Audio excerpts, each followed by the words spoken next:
Mari simak paparan Pak Anggi Perdana, ambil ilmunya, kita dengarkan. Silakan Pak Anggi.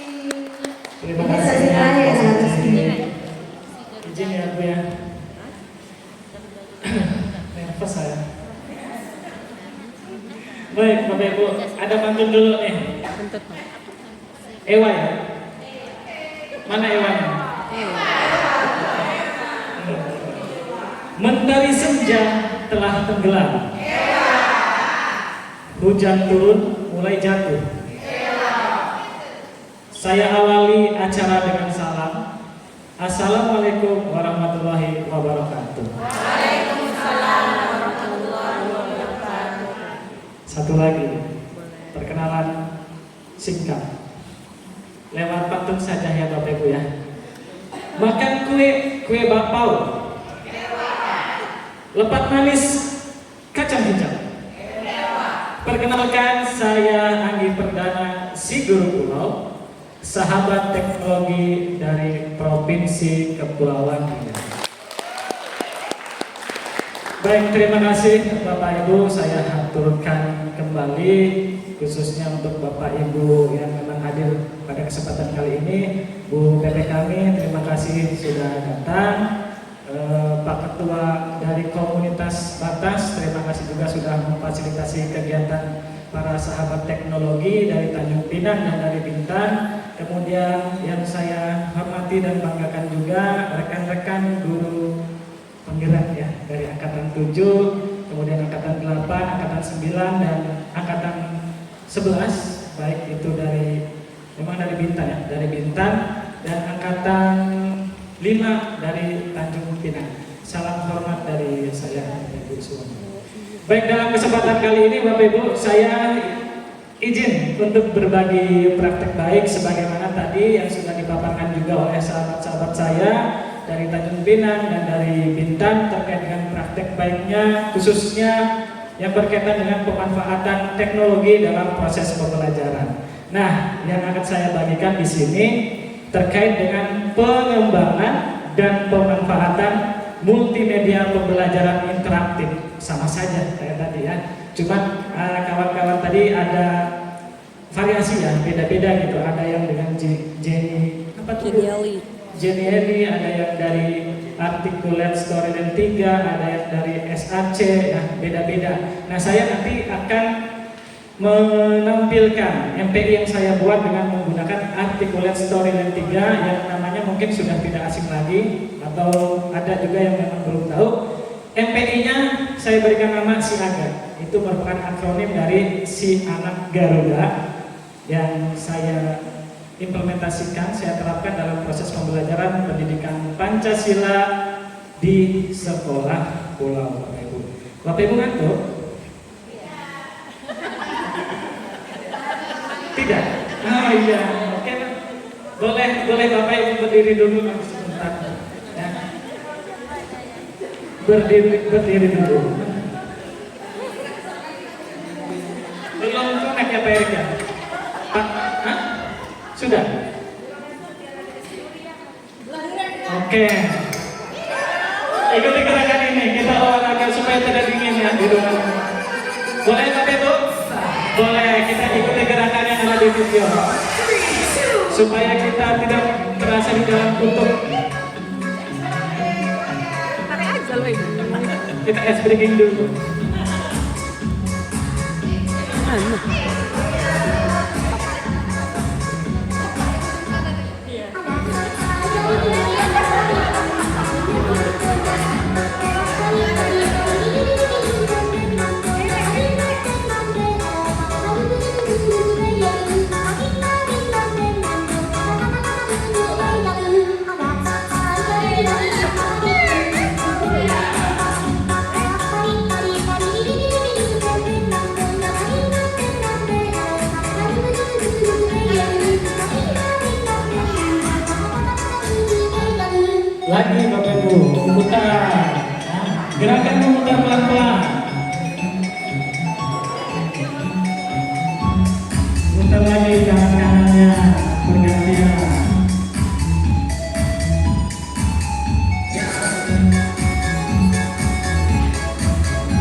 Ini 30 menit lumayan kan?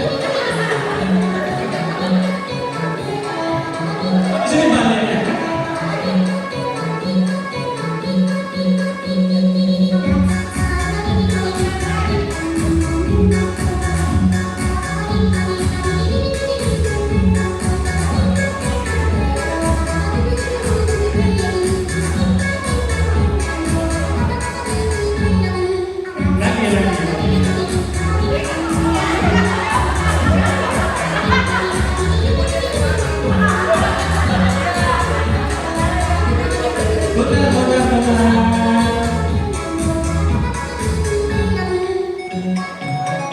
Masih dibilang 30 menit.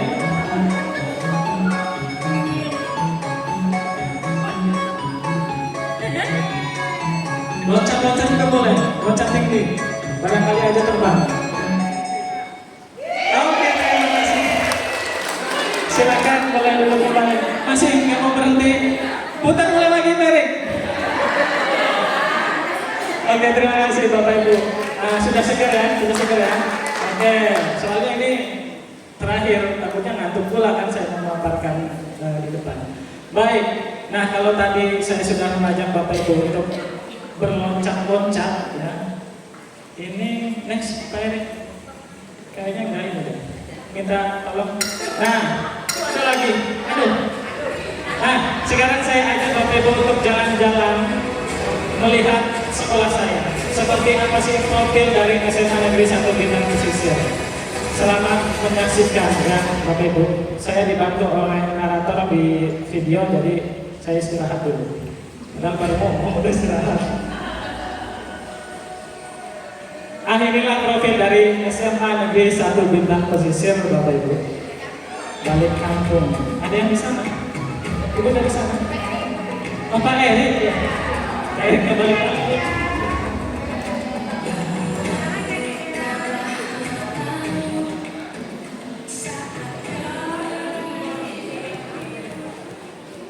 Oke, minta tolong Bu.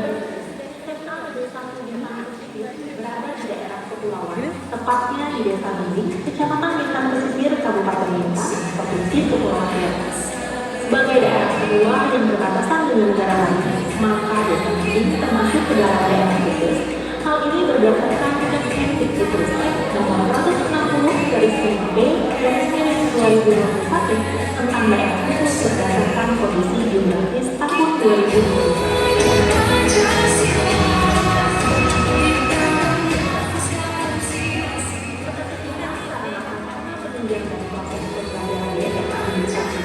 Antara lain, uang komputer atau TIK, laboratorium kimia, laboratorium fisika, dan laboratorium biologi.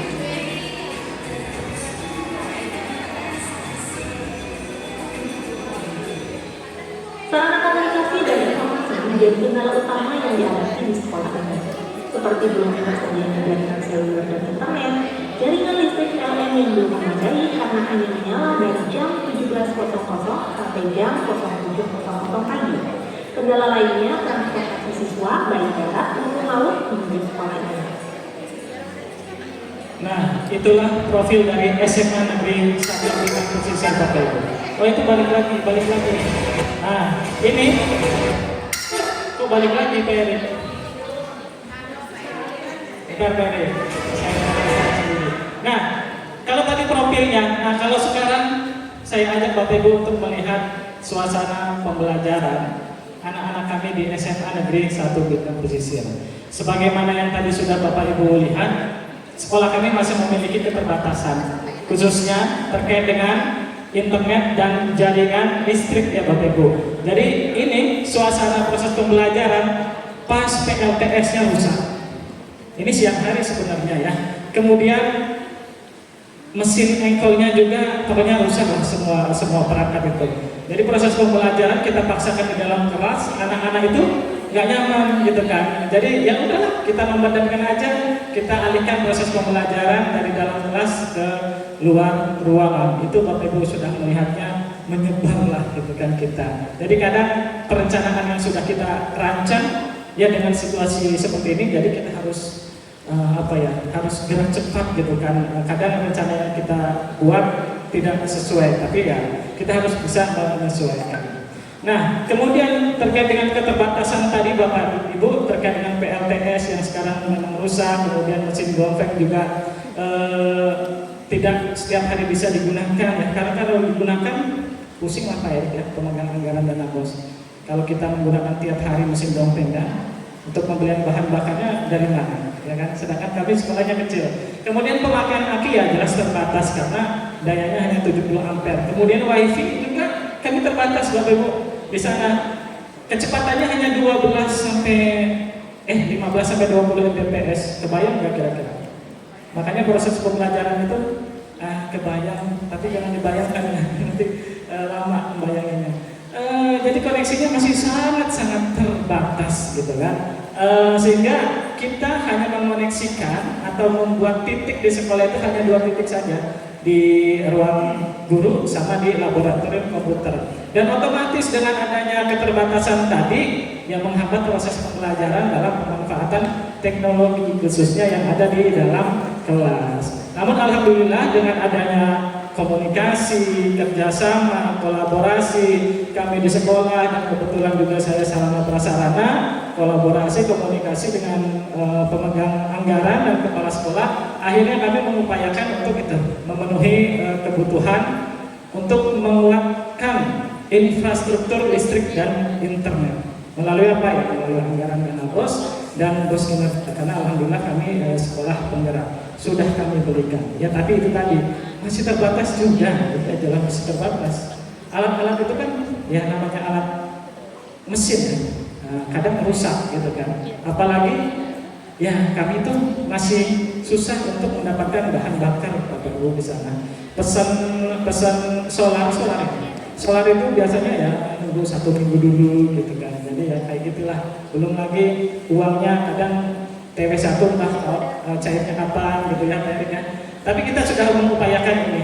Tapi ya itu tadi masih terbatas. Nah, pemenuhan tadi dalam rangka, dalam upaya untuk dapat ini Bapak Ibu mewujudkan visi sekolah yang salah satunya adalah terwujudnya sekolah yang unggul dalam iptek. Ya, jadi kami itu di pulau ingin menghadirkan teknologi gitu kan, supaya tidak ketinggalan dengan sekolah-sekolah yang ada di kota.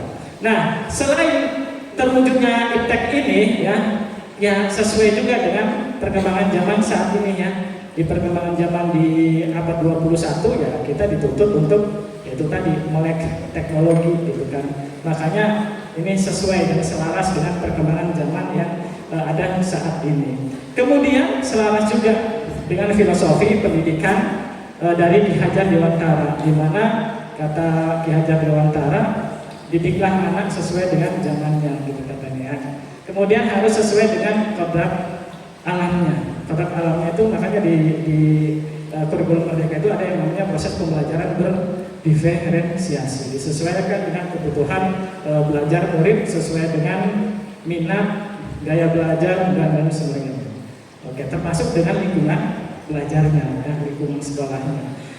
Dan yang menjadi latar belakang saya juga, kenapa saya ingin menghadirkan teknologi dalam proses pembelajaran walaupun ya masih terbatas, karena ini Bapak Ibu di SMA Negeri 1 Bintan Pesisir itu setelah dilihat rapor pendidikan ya di tahun 2023 ternyata masih ada indikator yang memang harus ditingkatkan terkait dengan kualitas pembelajaran. Ini kalau dibuka lagi ternyata yang harus didongkrak lagi itu indikatornya yang bagian metode pembelajaran.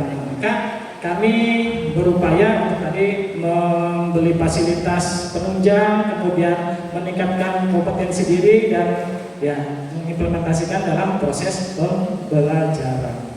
Oke, terkait dengan peningkatan kompetensi diri untuk dapat menghadirkan teknologi dalam proses pembelajaran yang saya lakukan salah satunya adalah dengan memanfaatkan PMM. Ya, walaupun sekarang sudah tidak wajib ya sebagai alat bantu, tapi sangat terbantukan sekali dengan adanya PMM ini. Jadi di PMM kita bisa mempelajari modul-modul gitu kan terkait dengan yang ada di bagian pengembangan diri dan inspirasi terutama Bapak Ibu. Saya bisa mendapatkan inspirasi pembelajaran itu ya dari sini. dari video inspirasi pembelajaran. Dan mungkin sebagai tambahan, ada informasi terbaru di PMM itu Bapak Ibu yang sudah pernah mengimplementasikan pembelajaran dengan pemanfaatan belajar.id, sudah pernah diterapkan. Itu sudah ada sekarang. Sudah ada 3 indikator atau 3 topik yang dapat Bapak Ibu nanti gunakan pengaplikasian yang sudah diaplikasikan di dalam proses pembelajaran sebagai aksi nyatanya, tapi modulnya dipelajari dulu. Itu bisa dipelajari lagi ya untuk penunjang gitu kan, untuk penunjang, dan dapat sertifikat juga kan, lumayan kan dari PMM, bisa untuk mengerahkan.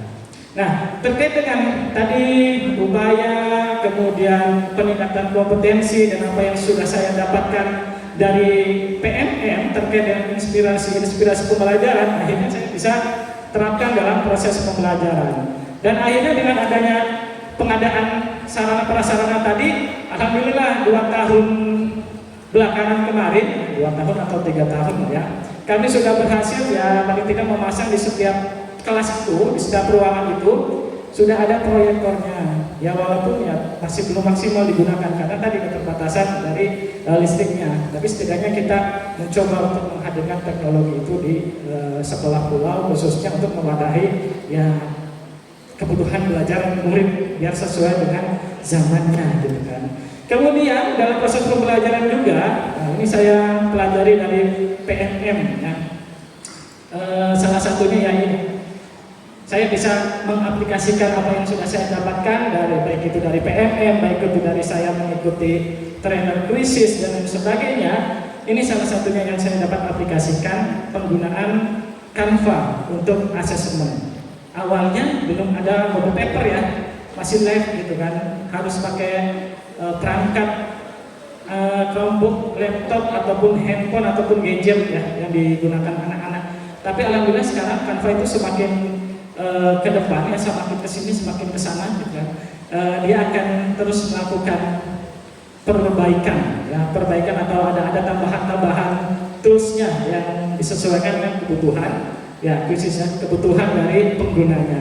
Dan ini terbantukan sekali kami yang berada di daerah yang masih memiliki keterbatasan itu, Bapak Ibu. Tapi harus mau repot, karena kalau yang di bawah itu saya bawa anak-anak dari kelas untuk belajar menggunakan krisis di halaman sekolah gitu. Tapi harus mau untuk yaitu angkat-angkat perangkat lainnya seperti TV, kemudian colokan kabel dan lain sebagainya. Itu harus mau ribet. Nah, tentu ini memakan waktu, makanya perlu diatur strateginya. Berikutnya selain itu, kami juga di pulau karena kebetulan sudah mendapatkan Chromebook 57 buah, jadi ya kita manfaatkan Chromebook itu untuk proses pembelajaran. Ya, salah satunya saya mengenalkan anak-anak dengan akun belajar ID-nya untuk dioptimalisasikan sehingga mereka dapat mengakses Google for Edu. Ya, ada banyak tools di situ. Kemudian digunakan juga selain untuk pembelajaran, untuk P5 juga. Kadang kan anak-anak bikin produk di P5 ya, menggunakan Canva, bikin laporan. Saya berikan akses Chromebook juga. Dan Chromebook itu kan enaknya bisa diakses secara offline, jadi bisa membantu juga di sekolahan kami.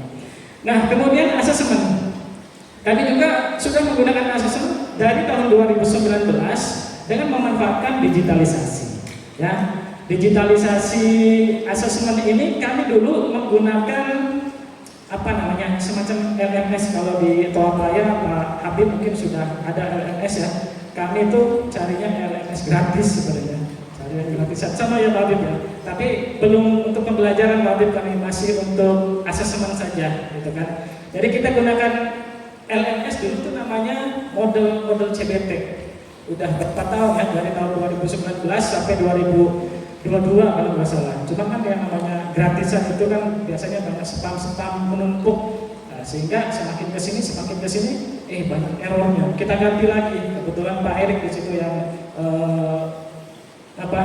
punya aplikasi baru lagi gitu. Oke lah, kita manfaatkan aplikasi lain aja lah. Aplikasi yang digunakan kemarin untuk asesmen, Pak Erik bersama tim ya menggunakan Candy CBT ya Pak Erik ya. Candy CBT. Jadi ya itu yang membantu kami untuk mendigitalisasikan asesmen di sana. Jadi anak-anak menggunakan Chromebook, menggunakan gadget gadget untuk melaksanakan asesmen itu tanpa menggunakan internet. Kalau di kota kan gampang aja, digitalisasi dalam pelaksanaan asesmen, udah Google Form udah cukup gitu kan. Tapi kami tidak bisa dengan menggunakan Google Form itu karena terbatas jaringan internet. Cuma karena kami di pulau itu pengen gitu kan menghadirkan teknologi, mengenalkan teknologi untuk anak-anak didik kita, maka ya kami terus berusaha dan berupaya untuk mencari mana yang kita bisa dengan melihat dan mengubah pola pikir berbasis aset. Kita lihat SDM-nya, kita lihat sarana prasarananya, kita lihat modalnya, apa yang bisa dioptimalkan kita optimalkan. Tentu yang terpenting adalah harus adanya kerjasama dan kolaborasi serta komunikasi. Kemudian Bapak Ibu, alhamdulillah di tahun 2024, nah ini kita baru masuk ke pembatiknya. Saya kembali masuk di pembatik level 4, level berbagi ya. Sebelumnya di tahun 2020 sama Pak Nurjaman, kalau nggak salah kemarin. Ada lagi nggak yang tahun 2020 yang pernah ikut?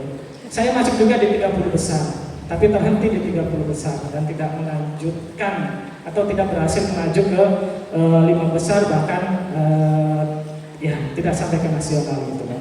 Setiap tahun saya ikut setiap tahun karena suka aja gitu kan. Selain satu itu saya mendapatkan banyak materi, kemudian kita bisa kenal juga kan. Kadang di level 1 ada gabungan tuh kelas level 1 pembatik, kenal lagi dengan kawan-kawan yang dari mana-mana gitu kan, digabungkan.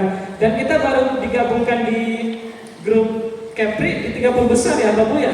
Di 30 besar baru kita dikumpulkan di Kepri. Jadi dari level 1 itu kita ada di kelas berapa, beda-beda nih. Dan saya pun baru ketemu dengan Bapak Ibu yang dari Tanjung Pinang, padahal sudah sering ketemu sama Bu Eva di kegiatan STEM ya Bu, tapi karena tidak kenal gitu kan.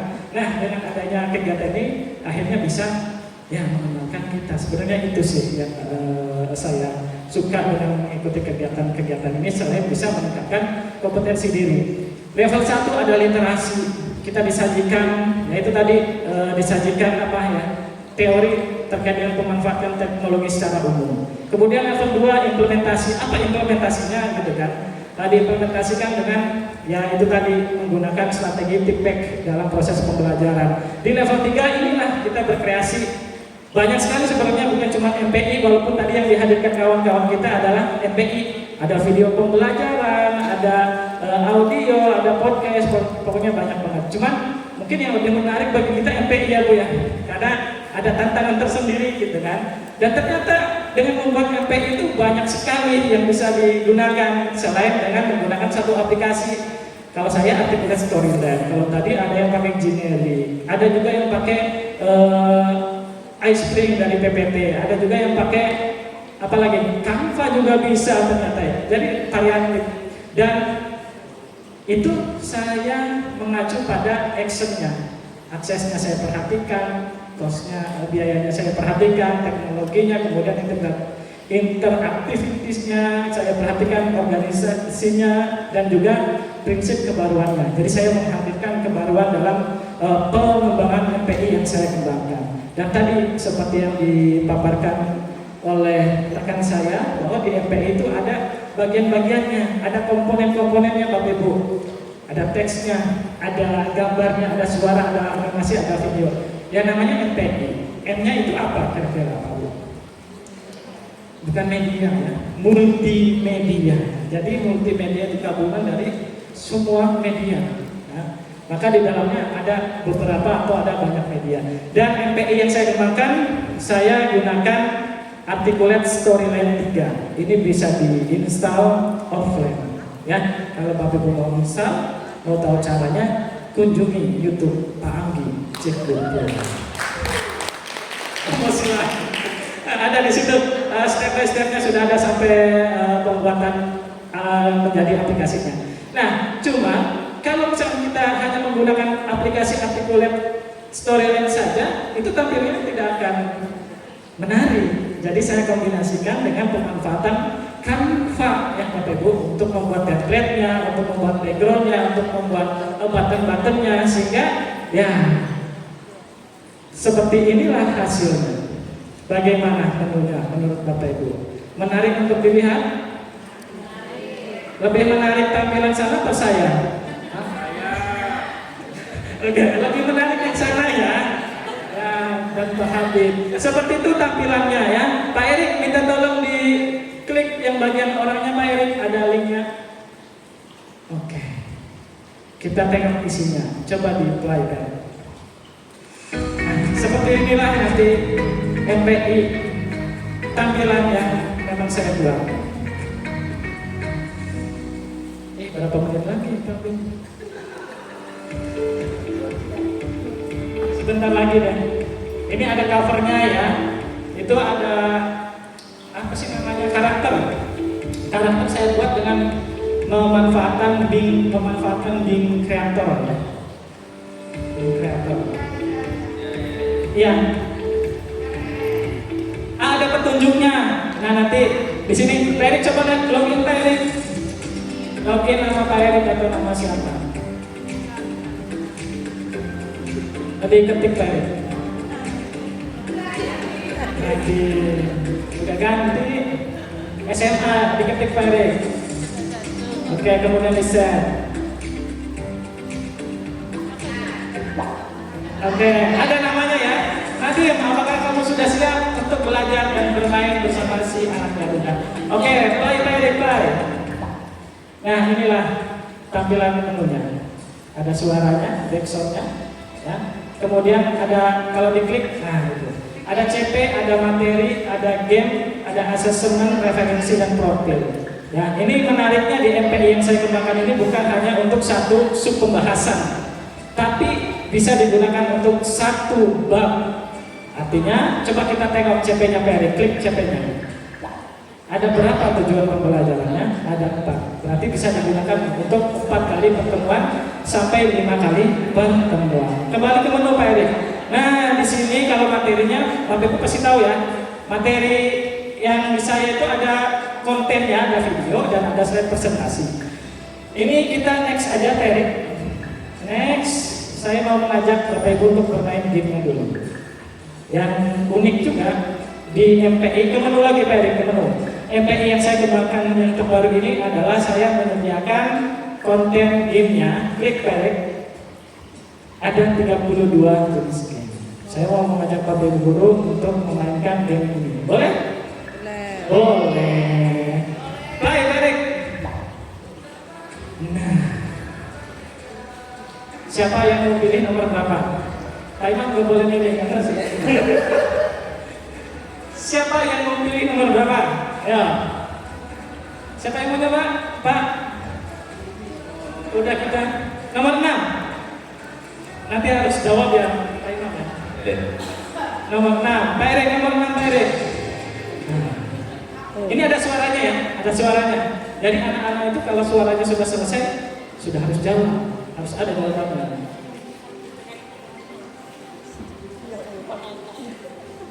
Mana saja? Centang.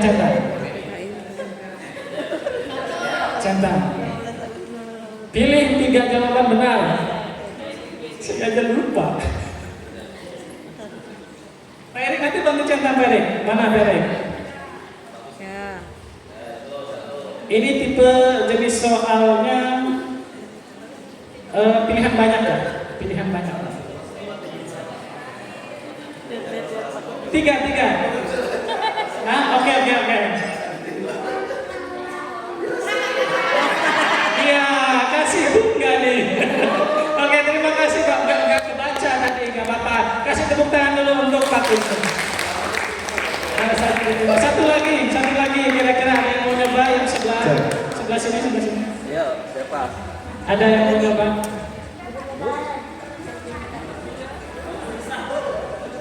Ya, Bu Nisa. Nomor 2. Nomor 2 Mary. Nah, ingat nggak Bapak Ibu? Tokoh-tokoh pencetus dasar negara. Perumusan dasar negara. Soekarno. Tarik angkanya. Soekarno. Angkanya yang tarik ke kolom. Tanggalnya apa? Pak Erik, Tarik, bukan angkanya yang ditarik ya, Pak Erik ya. Ah, iya. Dilepas, habis ditarik dilepas. 1 Pak Erik ditarik, Pak Erik. Nah. Lepas. 31 Mei. Pinggir sini nggak sih? Itu siapa? Mana? Bingung nih yang dua. Bukan siapa?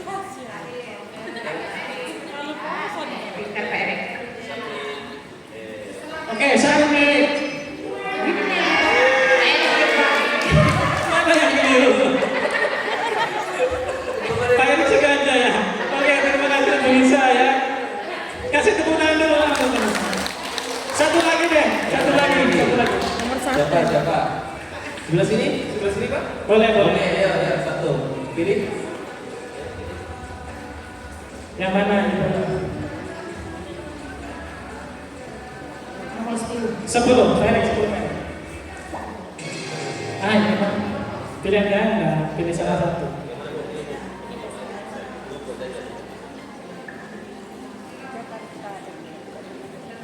Perbedaan mendasar ya, antara lulusan Pancasila pertama dalam piagam Jakarta. Ketuhanan. Pak Erik, ketuhanan. Yeay. Oke, baik, terima kasih Ibu. Oke, Pak Erik, coba kita finish dulu Pak Erik, selesaikan. Kalau sudah selesai nanti ada skor. Ya, Pak Erik, kita kembali ke Pak Erik. Terima kasih. Kemudian kita close Pak Erik, kita kembali ke presentasi. Nah, seperti itulah tampilan MPI yang saya kembangkan, Bapak Ibu. Pak Erik udah ke ini ya, kanvanya. Nah, Bapak Ibu, kalau misalkan ingin mencoba,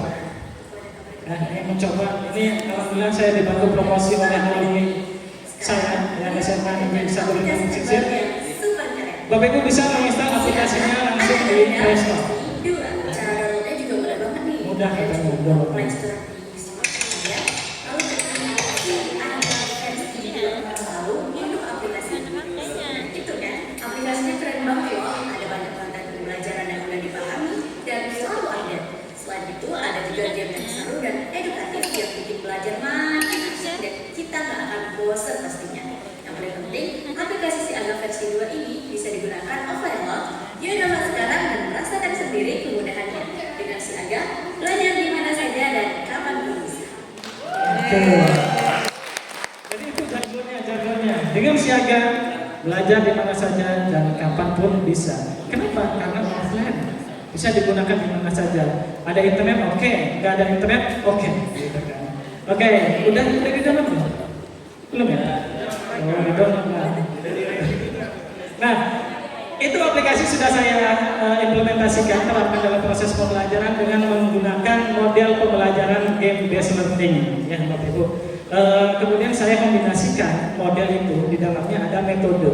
Metode yang saya gunakan adalah tim games turnamen. Karena anak-anak dalam satu kelas dibagi 4 kelompok, kemudian kayak ada pertandingan gitu kan, yang kanan 2, yang kiri 2. Nah itu nanti ada ronde 1, ronde 2, ronde 3. Babak 1 itu rebutan, babak 1 giliran, babak 2 rebutan, babak ketiga kemudian final. Oke, ini setelah anak-anak tadi bermain game, ya, kemudian saya kembalikan anak-anak dalam kelompoknya untuk mengerjakan LKPD. Ini sebenarnya ada videonya, kita next aja. LKPD-nya ini saya kembalikan di kelompoknya masing-masing. Jadi saya lihat waktu gitu kan. Game-nya itu berapa menit. Jadi saya sediakan spare waktu 20 menit. Setelah bermain game, anak-anak kembali ke kelompok mengerjakan LKPD sekaligus mengisi refleksinya. Nah, dalam pengerjaan LKPD inilah mereka memanfaatkan MPI, ya, MPI yang offline tadi di gadgetnya masing-masing dan memanfaatkan sumber buku paket ya untuk mengerjakan ini. Oke. Kemudian setelah itu ini refleksinya. Materi, di presentasi, video, audio, ada tugas LKPD, terus videonya tuh di situ tuh ada musik-musik daerah. Gampang Pak digunain Pak, simpel, terus juga banyak fitur. Bisa ada fitur game, ada fitur belajar, terus ada fitur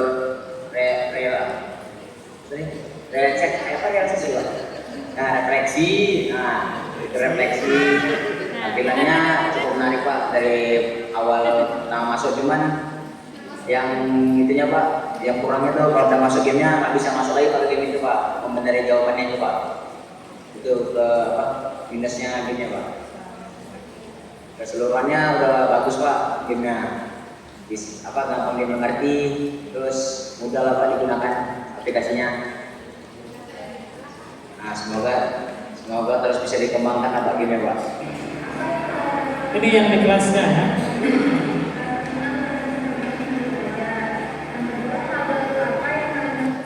Nah itu tadi Bapak Ibu terkait dengan pemanfaatan dan referensi dari MPI yang sudah saya kembangkan. Terkait dengan praktek baik apa yang sudah saya terapkan tadi, saya juga masukkan ke dalam PMM. PMM khususnya di bagian apa ini, di bagian apa? Bahan ajar ya. Di bagian bahan ajar Bapak Ibu bisa dilihat nggak sama Bapak Ibu kalau akses di PMM ya? Bisa ya. Nah, saya sudah upload juga itu praktek baiknya di PMM dan semoga bisa menjadi inspirasi dan bisa apa ya? Bisa menambah subscriber saya di channel Pak Andi Cikgu Pulau. Nah ini Bapak Ibu, ada yang belum subscribe? Silahkan boleh subscribe di sini karena ada praktek baik, pemanfaatan, kemudian latihan tutorial dalam pembuatan MPI dan sebagainya. Saya biasanya bagikan di channel saya karena batas belum ada ya Pak Imam ya. Nah, nanti kalau batas ada, kita bisa berbagi semuanya di channel batas. Kemudian bisa juga Bapak Ibu berkunjung ke TikTok saya. TikTok saya di situ akunnya Andi Pernana Guru Pulau. Nah, Bapak Ibu, terkait dengan pemanfaatan teknologi tadi dalam proses pembelajaran belum selesai sih. Ada lagi nih, masih ada 10 slide lagi.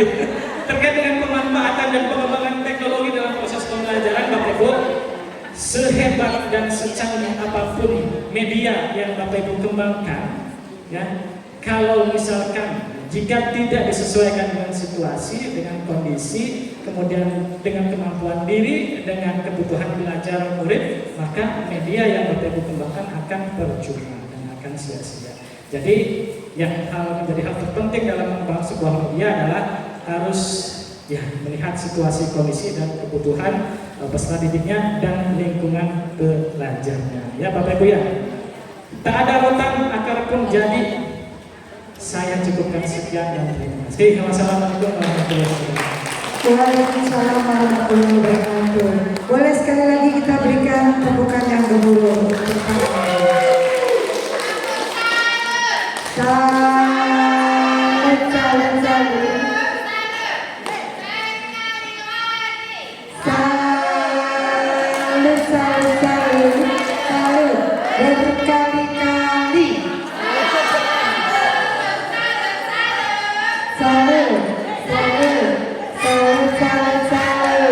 Oke, terima kasih Bu Sarsa yang sudah memberikan supportnya ya. Baik Bapak Ibu hadirin yang berbahagia, pada kesempatan kali ini kami buka sesi pertanyaan.